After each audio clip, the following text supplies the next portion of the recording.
Hello, नमस्कार विद्यार्थी मित्रों। 5 चैप्टर का पहला भाग हमने देख लिया है। अगली वीडियो में हमने ये कक्षा 11वीं का 5वां चैप्टर जो है 11वीं हिंदी चैप्टर 5 और नाम है शिक्षक के नाम पत्र। कौन उनके कवि रहे? Abraham Lincoln. हालांकि यह एक काव्य है पर पत्र है, यानी कि पत्र को एक काव्य के रूप में डाला गया है, एक नई शैली में लिखा गया है और उसमें अब्राहम लिंकन द्वारा उनके पुत्र को लेकर उनके पुत्र के गुरुजी शिक्षक जो है उनके लिए पत्र लिखा गया। कहा गया है कि ये उसे सिखाना है। ठीक है, उनके बारे में हमने बहुत कुछ देख लिया था। जैसे कि दोहरा देता हूँ मैं, क्या बात हुई थी कि सभी आदमी न्यायप्रिय नहीं होते। ठीक है, यह एक बात थी कि सत्यनिष्ठ नहीं होते, यह भी सीखेगा। बदमाश की तरह, जैसे बदमाश होते हैं इस तरह अच्छे लोग भी होते हैं। जैसे स्वार्थी राजनीतिक होते हैं इस प्रकार जिंदगी को न्यौछावर करने वाले भी नेता होते हैं। तो हर एक पहलू को है वो आपको सिखाना है, उसकी ओर उनका ध्यान बटाना है। ठीक है, वो एक बात हुई थी। उसके बाद देखा था कि जिस प्रकार घात लिए हुए दुश्मन अगर होते हैं तो उनके साथ सहाय करने वाले मित्र भी मिलते हैं। फिर बात हुई थी कि जिस प्रकार झटपट सब कुछ नहीं सिखाते बनते, उस तरह का एक पसीना बहाकर कमाया हुआ एक पैसा है वो फोकट में मिले हुए अंडे से भी ज़्यादा मूल्यवान होता है। उसे हार कैसे झेलते हैं वो भी सिखाइए और जीत की खुशी को स्वयं कैसे मनाते हैं वो भी उसे सिखाया कीजिए। ठीक है, और उसके बाद देखा था कि उसे ईर्ष्या द्वेष से दूर रहना सिखाइए और साथ ही अपना हर्ष संयम दिखाइए कि वो हर्ष में है वो संयम दिखाए, शांति रखे। तो वो सभी बातें देखी थी। उसके बाद कहा है कि उससे कहना कि गुंडों से मत डरना क्योंकि उसे झुकाना सबसे आसान होता है। फिर कहा था कि यदि बन पड़े तो क्या करें कि पुस्तक का भंडार है, पुस्तक रूपी जो अद्भुत वैभव है, ज्ञान है, वह तो उसे दीजिए ही, पर साथ ही उसे वह भी फुर्सत दीजिए कि सृष्टि की सनातन सुंदरता है उसे भी वो महसूस कर पाए। ठीक है, तो इसी तरह से ये अलग अलग बातों को लेकर यहाँ अब्राहम लिंकन द्वारा उनका पुत्र क्या सीखे उस तरह की बात को लेकर उनके गुरुजी को एक दिशा निर्देश जो है, एक तरह के मूल्य सिखाने की बात है वो बताई गई है। ठीक है, तो यहाँ तक हमारी बात हुई थी, यह कंप्लीट हुआ था। ठीक है, अब यहाँ से हम आज शुरू कर रहे हैं, देख रहे हैं। ठीक है, तो ध्यान रखिएगा, तैयार हो जाइए, यानी कि किस तरह कि नोटबुक पेन ले लीजिए, यदि ज़रूरत पड़े तो अर्थ वगैरह है वो लिखते जाइए और साथ साथ टेक्स्ट बुक होगी। या तो यहाँ वैसे दिख रहा है सब कुछ, टेक्स्ट बुक की तो खास ज़रूरत नहीं रहेगी, पर समझ में आना चाहिए। हर एक शब्द के अर्थ यदि हमें मालूम होंगे तो हम अपने आप है वो सीख जाएंगे, समझ जाएंगे। ठीक है, तो वही ध्यान रखना है, मैं बोलते जा रहा हूँ, सुनते जाना। ठीक है, क्या कहा? देख पाए वह चिड़ियों की गगन उड़ान, कि उसे इतनी फुर्सत दीजिए। यहाँ जो आगे देखा हमने उससे ही जुड़ा हुआ ये भाग है। हालांकि थोड़ा सा वापस देख लेते हैं कि यहाँ से जो कहा कि जितना बन पड़े दिखाया कीजिए उसे पुस्तक भंडार का अद्भुत वैभव। जिस तरह पुस्तक वैभव है वो तो आप दिखाते हैं, पर साथ में उनको इतनी फुर्सत दीजिए कि सृष्टि की सुंदरता है उसे वो महसूस कर पाए। इस सृष्टि में जो कुछ सुंदर है, वन पर्वत जंगल या तो जीव जंतु ये कहे, पशु पक्षी कहे, ये तो मनुष्य को लेकर ही, तो जो सुंदरता है वह वो देख पाए, तो वह बात की। अब उनमें क्या कहा कि देख पाए वह चिड़ियों की गगन उड़ान। क्या कहा? देखो, ये अनुभव करने के लायक, एक समझने लायक बात है। सिर्फ यहाँ दिया हुआ पढ़ने की ज़रूरत नहीं है। क्या कहा कि चिड़ियों की गगन उड़ान वह देख पाए, कि चिड़िया किस प्रकार से गगन में आकाश में उड़ान भरते हैं, यानी कि वह रहते हैं उड़ते हैं, तो वो उतनी फुर्सत मिले, वो देख पाए यह कुदरत की सुंदरता है, उसे महसूस कर पाए, उतनी फुर्सत है उसे दीजिए। फिर क्या कहा, फिर सुनहली धूप में मंडराते भौरे को वो देख पाए, उतनी फुर्सत दीजिए।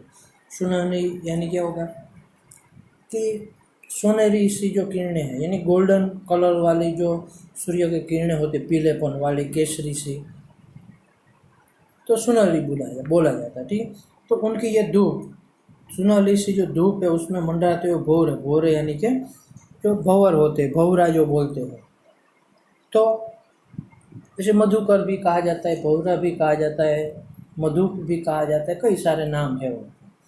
तो सुनहली धूप में मंडराते हुए भौरे किस प्रकार खुशी से अपनी एक अलग ज़िंदगी जी रहे होते हैं, तो उसे देखने की भी फुर्सत उसे दीजिए।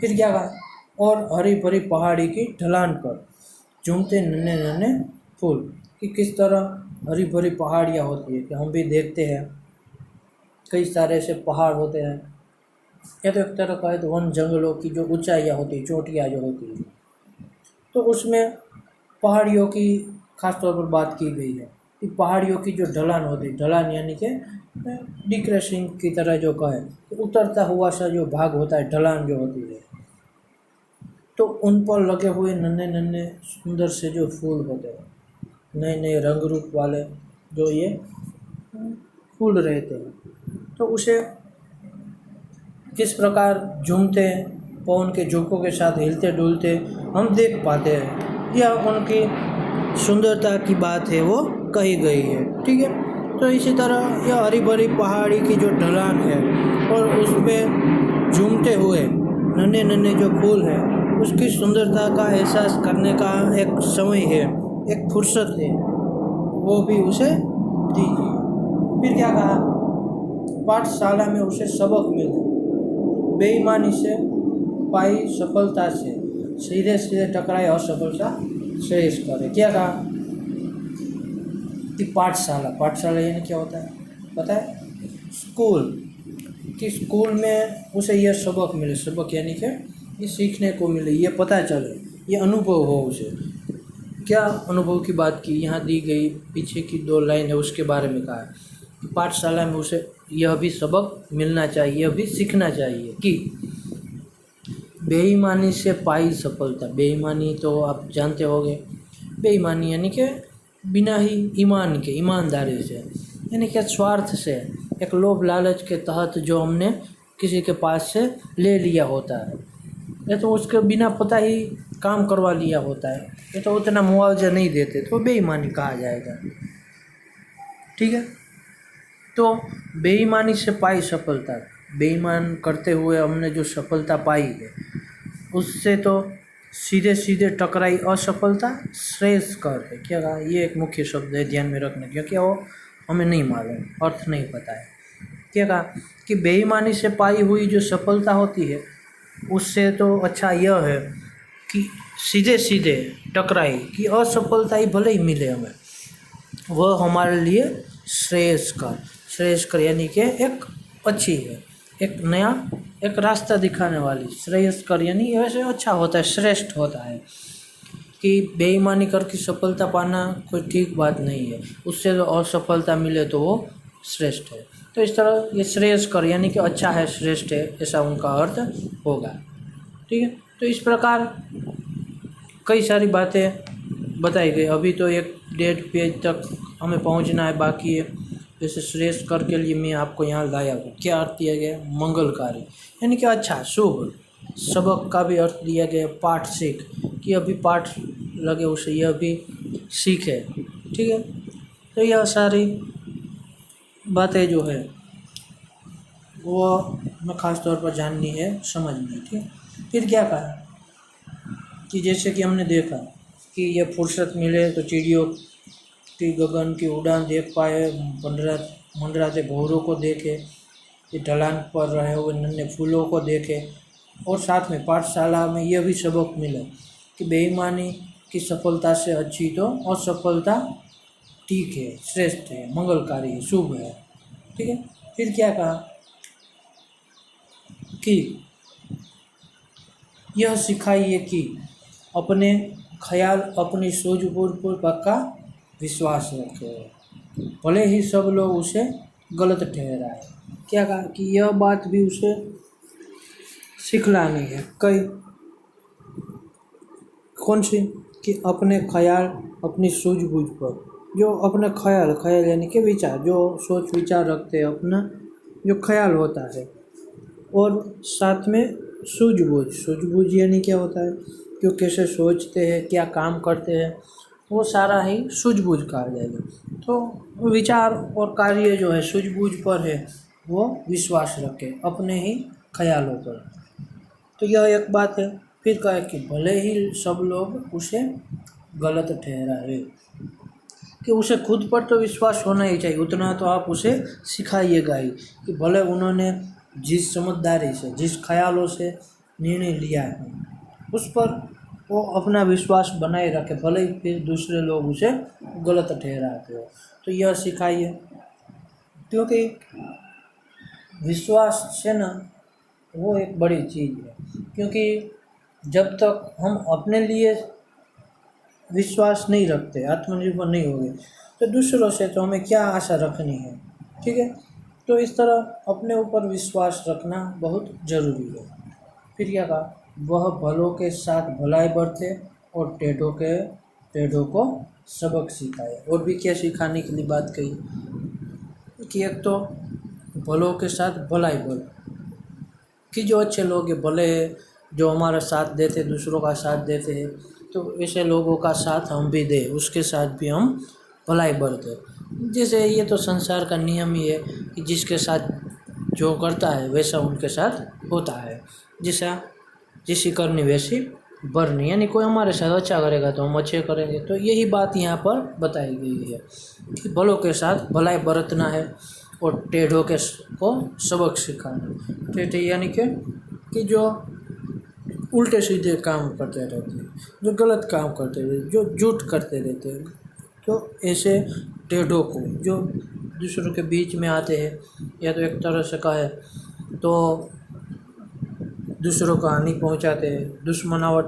पैदा करते हैं, तो ऐसे टेढ़े लोग हैं, उनको हम सबक सिखा पाए, सीख कोई नतीजा दे पाए। तो यह भी उसे सिखाना है। फिर क्या कहा कि अगर मेरे बेटे के दिमाग में, यहाँ से क्या, अगर मेरे बेटे के दिमाग में जमाते बने तो देखिए, विजय के झंडे के नीचे खड़े होने को दौड़ती भीड़ में शामिल न होने का साहस जुटाए। क्या है, बड़ी सी वैसे लाइन दी गई है, समझा रहा हूँ आपको, ठीक से ध्यान रखिएगा। क्या कहा कि अगर मेरे बेटे के दिमाग में जमाते बने, जमाते यानी कि वैसे तो कहा है कि जमात यानी एक तरफ का समूह, ग्रुप कहा जाएगा, झुंड पूरा।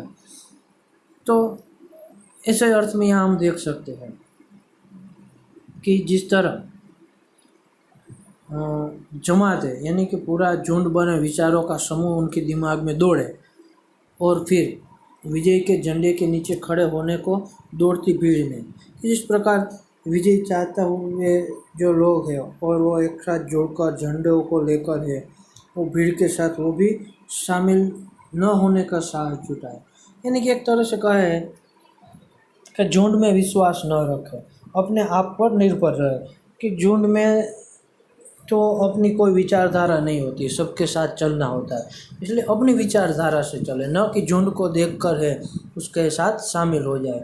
वो सही है गलत है वो जानकर फिर उससे जुड़ना ठीक है, पर ऐसे ही यह झुंड में है वो मिल जाना वो कोई ठीक बात नहीं है। इसलिए यहाँ अब्राहम लिंकन का सोचना है, इसलिए वो कह रहे हैं कि विजय के झंडे के नीचे खड़े होने को दौड़ती भीड़ में, कि विजय प्राप्त हुआ झंडा है उसके नीचे दौड़कर शामिल होना न हो, यह साहस वो जुटाए। फिर क्या कहा, और यह भी समझाइए उसे कि सुने सबकी हर एक की, पर छान ले सत्य की छलनी में, और चिल्ला फेंक कर ग्रहण करे विशुद्ध सार। ठीक है, क्या कहा, ये दो अलग अलग बातें हैं, वो हमें ख़ास तौर पर समझनी है। क्या कहा कि सुने सबकी, हर एक की, कि सबकी बातें सुननी चाहिए, सबके ख्याल क्या है, वो क्या सलाह देते हैं, हमसे क्या काम करवाते हैं, इस तरह सुने सबकी, हर एक की सुनना, और छान ले यानी कि उसमें से अलग कर लेना, छट नहीं करना, जो बोलते हैं ना, छल नहीं करना। छान ले उसे सत्य की छलनी, कि सत्य रूपी जो छलनी होती है उसमें से उसे छान लेना है, कि भले ही हर कोई यह कह रहा है, कोई यह कह रहा है, कोई वो कह रहा है, पर उसे हमें अपने तरीके से, और जो सही है, जो सत्य है, वह सत्य रूपी छलनी में छाल कर, और फिर क्या करना है, छीलना फेंक कर, तो बाकी रहा हुआ छीलना फेंक कर क्या करना है, ग्रहण करे विशुद्ध सा। विशुद्ध यानी कि जो विशिष्ट रूप से शुद्ध किया गया, विशुद्ध यानी विशिष्ट रूप से शुद्ध किया गया सार जो है, अर्थ है, उसे ग्रहण करना है। सत्य रूपी छलनी में छाल देना, बाकी कचरा फेंक देना है, वो जो सही है, अच्छा है, ठीक है, उसे ग्रहण करना है, उसे ग्रहण करना है यानी अपनाना है, यह भी उसे सिखाइए। फिर क्या कहें, बन पड़े तो उतारिए उसके मन में, हंसते रहो हृदय का दुख दबाकर। क्या बन पड़े, यदि बने हो सके तो यह भी उसके मन में उतारिए कि हंसते रहो हृदय का दुख दबाकर। दुख तो रहेंगे, क्योंकि मनुष्य का जीवन है वो कई प्रकारों के दुखों से भरा हुआ है। यदि आज दुख है तो कल उससे ज़्यादा भी होगा, कम भी होगा, या तो न भी हो, पर कहीं ना कहीं कुछ ना कुछ दुख तो आमतौर पर मिलेगा। तो फिर भी कहा है कि ऐसे दुख के समय में भी, हृदय का दुख है उसे दबा कर भी हंसते रहना उसे सिखाइए, सबको पता न चलना।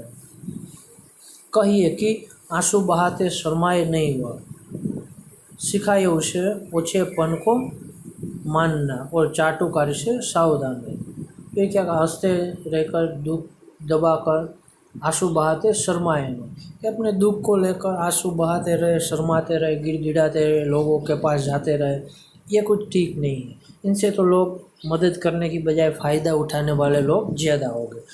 तो ऐसे शर्माए नहीं, आंसू बहाए नहीं, इसके बदले क्या कहा है कि उसे सिखाइए ओछेपन को मानना। ओछेपन यानी कि हल्केपन को, यानी कि ऐसे हल्केपन यानी गलत काम करना, दूसरों को झूठना, यह बात नहीं है। क्या कहा है, ओछापन यानी कि छोटे से छोटा चाहे काम भी हो, पहले ही न हो, क्यों न हो, पर फिर भी उसे करने में कोई भी दिक्कत न होनी चाहिए। कि हमारा ही घर हो तो उसमें साफ़ सफाई करने से, ये कचरा वगैरह कूड़ा निकालने से कोई फ़र्क नहीं पड़ता है। तो ऐसे छोटा काम का है, ये तो एक उदाहरण दे रहा, कई सारे ऐसे तो छोटे काम कह सकते हैं। तो ऐसे छोटेपन को, ओछेपन को मानना कि ये कोई गलत नहीं है, हर किसी को करना जरूरी है, तो यह भी उसे सिखाइए।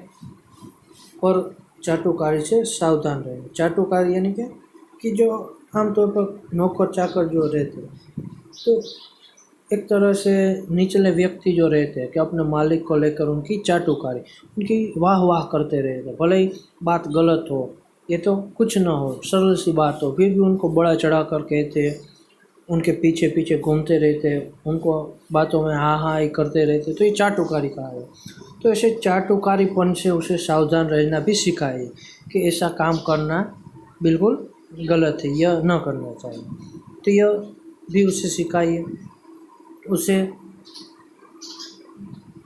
क्या कहा फिर, कि उसे पक्के पूरी तरह समझाइए कि खूब कमाई करे ताकत और अक्ल की लागत से, लेकिन कभी भी न बेचे अपना हृदय, अपनी आत्मा। क्या कहा, यह एक बात फिर से कही है कि कमाई भले करे, और किस प्रकार, अपनी ताकत से और अपनी अकल की लागत से। लागत यानी कि उनके भरोसे, उनके विश्वास से, उनके बल से, कि कमाई करे, अपनी पास जितनी ताकत है, जितनी अक्ल है, उसे लगाते हुए भले कमाई करे, पर कभी वो अपना हृदय, अपनी आत्मा है, उसे न बेचे, कि कभी भी गलत काम न करे, यानी ईमान बेचकर, दूसरों का विश्वास लूट कर है, वो कभी भी अपने को न बेचे, न कमाए, यह भी उसे समझाइए पूरी तरह से। फिर क्या कहा, धिक्कारती हुई आती है भीड़ अगर, तो अनदेखा करना सिखाइए उसे और लिखिए उसके हृदय पर, जो सत्य जान पड़े न्यायोचित लगे, उसकी खातिर धरती में गड़ाकर पाँव लड़ता रहे। क्या ये भी बड़ी अच्छी बात बताई है। क्या कहा कि धिक्कारती हुई आती है भीड़ अगर, कि भले ही उसे धिक्कारने वाले कई सारे लोग हो, यानी कि पूरी भीड़ भले ही हो, तो अनदेखा करना सिखाइए कि यदि हम सही है, हम सत्य के मार्ग पर है, तो चाहे सामने भीड़ ही क्यों ना हो, पर फिर भी उसे अनदेखा करना उसे सिखाइए, उनको ध्यान में न रखिए और लिखिए उसके हृदय पर, और उनके हृदय पर लिखिए कि सत्य जान पड़े न्यायोचित लगे।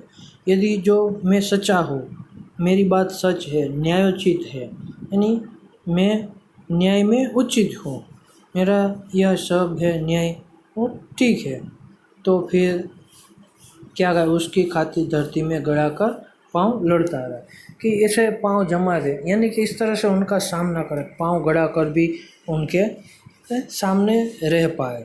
तो इस तरह कहा है कि किसी भीड़ में शामिल हो जाना भी ठीक नहीं, और हम यदि सही हो, सामने पूरी भीड़ हो, तो भी उससे घबराने की ज़रूरत नहीं, हमें अपने स्थान पर अड़िग रहना है, तो भी अपने पाँव गड़ा कर रखना है। तो यह बात भी सिखाने की बात की गई है। फिर अंतिम ये 2-3 भाग है हमें देखने हैं। क्या कहा कि एक तो उसे ममता दीजिए मगर लाड़ करके मत बिगाड़िए। क्या कहा कि ममता दीजिए, यानी कि प्रेम करिए, उसे स्नेह रखिए, उससे लगाव रखिए, ममता दीजिए, क्योंकि हर किसी को, चाहे कोई भी इंसान हो, छोटा हो बड़ा हो, ये तो कोई भी हो, उसे ममता की, उसे एक लगाव की, उसे एक स्नेह की, उसे एक हूँफ की जो कहे वो ज़रूरत रहती है। तो इसलिए कहा कि ममता दीजिए और लाड़ करके मत बिगाड़िए।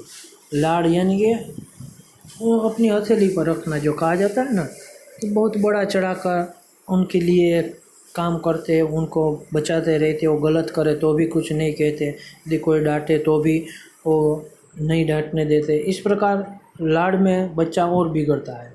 ये तो कोई भी व्यक्ति का है, आमतौर पर देखते ही कई सारे अनुभव हमारे सामने होते हैं। तो लाड़ करके मत बिगाड़िए, ममता दीजिए पर बिगाड़िए मत। आग में जल तप कर निकले बिना लोहा मजबूत फौलाद नहीं बनता है। क्यों? क्योंकि ये उदाहरण देकर कहा है कि जिस प्रकार फौलाद जो होती है, लोहे की एक प्रकार की किस्म होती है, बहुत ही मजबूत रहती है। तो जब तक लोहा है वो जलकर तपकर है, वो गढ़ा नहीं जाता, तब तक वो मजबूत नहीं बनता। तो इसलिए जीवन का भी ऐसा ही है कि हमें ऊंचाइयों पर जाना है, मजबूत बनना है, तो कई मुसीबतों, मुश्किलों का, दुखों का भी सामना करना पड़ेगा, तभी जाके हम फौलाद की तरह मजबूत बन पाएंगे। तो ये उदाहरण दिए, लाड दीजिए मगर बिगाड़िए मत। फिर कहा उसे आदत डाले कि अधीर होने का धीरज संजोए। उसमें यह आदत डाल दे कि अधीर होना, अधीर यानी क्या होता है कि धीरज खोना नहीं, शांति रखना। अधीर यानी शांत होना, शांत होने का धीरज संजोए। शांत होने की जो शांति है वो संजो कर रखे, संजो कर यानी कि इकट्ठी करते हुए पास रखे, अपने साथ रखे, कि शांति के लिए भी इतनी शांति रखे कि वो कभी भी अशांत ना हो, इतनी आदत है उसमें डाले। और धीरज से काम ले वह अगर दिखानी, और धीरज से काम ले वह, क्या कहे, इतनी धीरज रखे, धीरज से ही काम हर कोई लेना चाहिए। फिर क्या कहा,